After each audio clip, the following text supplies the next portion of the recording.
Alright, so we went home to Ohio May 27th through the June 6th. May 27th was a long day of flying. We left at 3:30 p.m. in the afternoon. When we got to Atlanta, we had a 3.5-hour layover. We had 5 gate changes. It was just a really long day. Hi everybody, this is my niece Isla. Say hi. Say hi. You see yourself. We're gonna go outside and vlog some cornhole. My husband's gonna be in it. He doesn't know. Shh. On May 29th, we were at his parents' house. We had a nice little family day for Memorial Day. We saw his brother, his brother's wife, and we got to meet her niece Zyla. Ashley.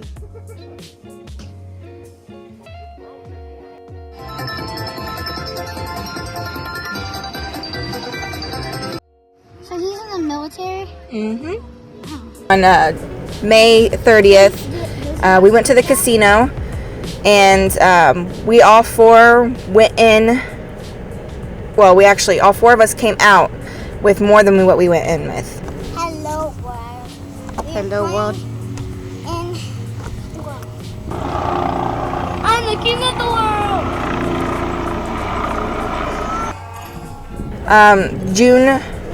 May 30th, we watched our niece and nephew.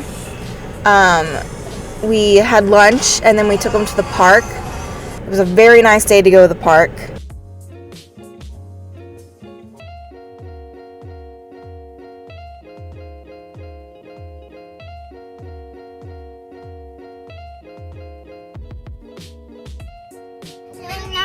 Nope, he's feeling all right. Me and Lily are swinging on the swings. Woo!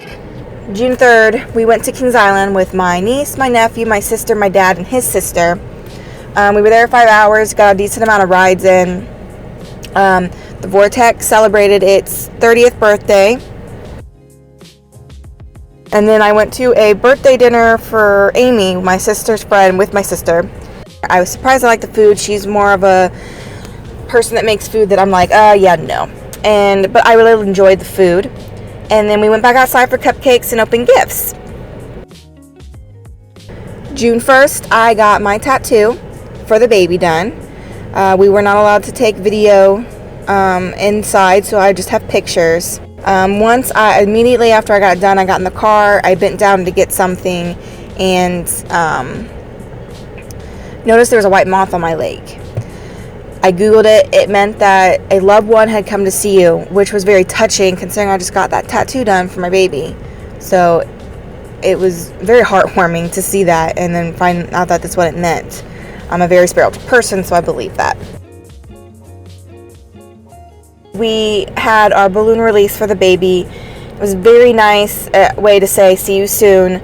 I'm so thankful for the friends and family that came out and left messages on balloons for me or gave me messages that could not come out. But it was a very good closure day. And then June 6th we left, and it was a nice short trip, but I'm glad we did it. I did want to mention the psychic reading that I had. I don't believe every psychic that I see. Well, I've never seen one, but I don't believe every psychic. But this woman said things there's no way she would have known, not knowing me.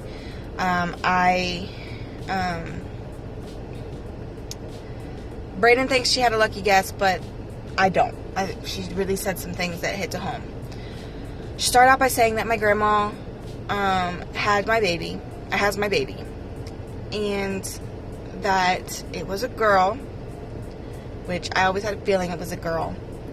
It had his nose and my eyes, and at the reading before mine, she had been like making an M, and the woman said that meant nothing to her. But then she ended up started tracing the M again with me, and that's my grandma's initial that came through, Mary Lou. She also told me, she also guessed Brandon's name, which like she first guessed Brandon and then Brayden, but she guessed Brandon and wrote B down. Like, there's no way she would have known that. Like, I didn't talk about Brandon at this thing. The only thing this woman knew about was my tattoo, which was funny because in the psychic reading, my grandma mentioned it, and this woman's like, I already knew about the tattoo, Grandma, that's not fair. But so we and then she also mentioned that I needed to stop blaming doctors.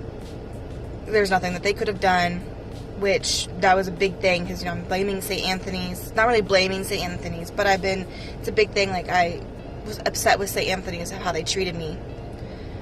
So I'm just going to let it go. Obviously, obviously there was nothing they could have done. I know that. But still, it was just the fact that I don't like the way they treated me. They didn't take care of me like I think they should have. Anyway. And then she has my rainbow baby. She wouldn't tell the psychic when I'm going to get it because she didn't want me to stress, but that we would get it very soon. And then, like, she was drawing something. She's like, what am I drawing here, Grandma? It very soon. And then, like, she was drawing something. She's like, what am I drawing here, Grandma? And then she started writing a word. And she's like, oh, were you sick? And I'm like, yeah, I was sick. Like, that's a big thing. Like, yeah, I posted on my Facebook. I've talked about it, but not to her. Like, I don't know this woman. Adam and Eve, or however the saying goes. And then she's like, was it vomiting? Yes, it was vomiting. That's crazy. So there's that. And then at the end, she just said, to stop stressing. She loves me. Everything's going to be okay. One big thing that stood out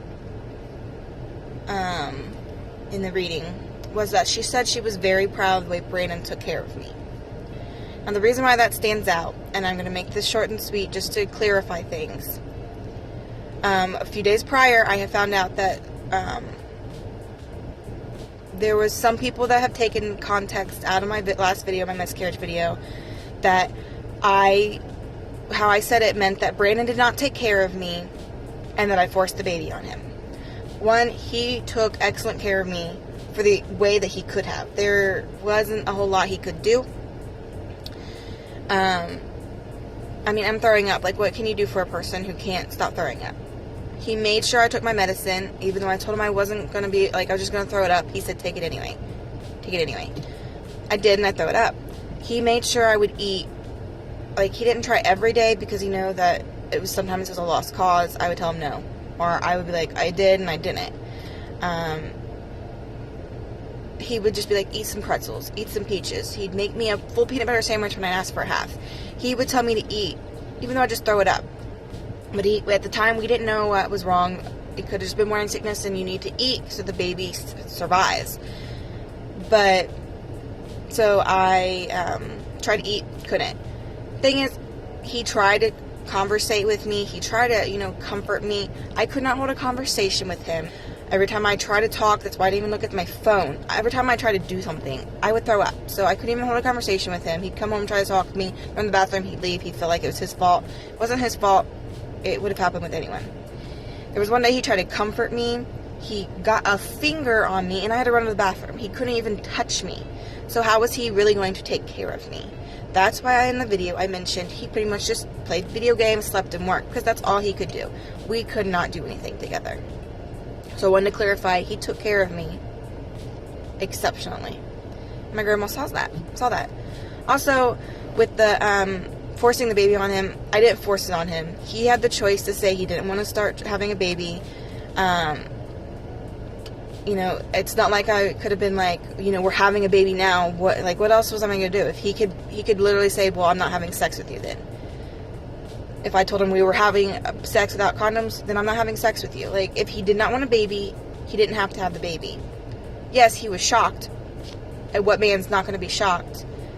And yeah, I know that he wasn't ready. But at the same time, he was expecting that we'd have a few months at least, if not more, until we got a positive result. Because, it's a 20% chance every month. A healthy woman takes 6 months to get pregnant on average. It hardly ever happens on the first month.